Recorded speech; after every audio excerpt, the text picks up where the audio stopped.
வணக்கம். ராணி ஸ்வீட்டு சமையலில் இன்றைக்கி வட்டிலப்பம் எப்படி பண்ணுறதுதான் பற்றி பார்க்க போகிறோம். இது ரொம்பவே சாஃப்டாக இருக்கும். குழந்தைங்க சாப்பிட்றதுக்கும் நல்ல ஜெல்லி மாதிரி இருக்கும். முட்டையை வச்சு பண்ணியிருந்தாலும் ரொம்ப முட்டை வாசம் எதுவும் இருக்காது. தண்ணி அதிகமாக சேர்க்காம கெட்டியான தேங்காய் பால் வேணும். அது கூடவே ஏலக்காயும் சேர்த்து அரைச்சி எடுத்துக்கோங்க.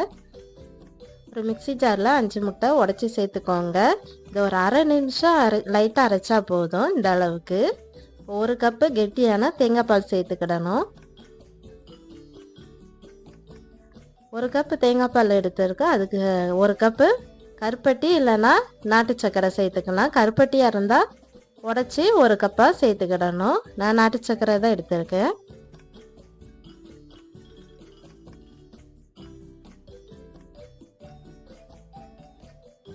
ஒரு நிமிஷத்துக்கு அரைச்சா போதும். ரொம்ப நேரம் அரைக்கணும்னு தேவையில்லை. எந்த பாத்திரத்தில் வேக வைக்க போகிறோமோ அந்த பாத்திரத்தில் வடிகட்டி இதை சேர்த்துக்கிடணும்.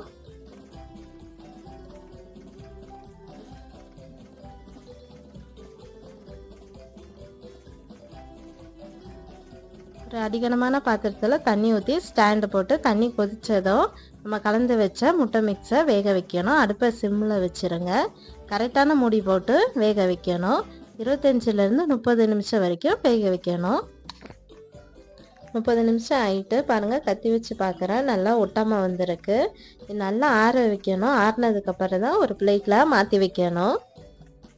இது நல்லா ஆறிடுச்சு. கத்தி வச்சு கட் பண்ணி பார்க்குறேன். பாருங்கள், கட் பண்ண மாதிரியே தெரியல. ரொம்பவே சாஃப்டாக நல்ல ஜெல்லி மாதிரி நல்லா வந்திருக்கு வட்டிலப்பம்.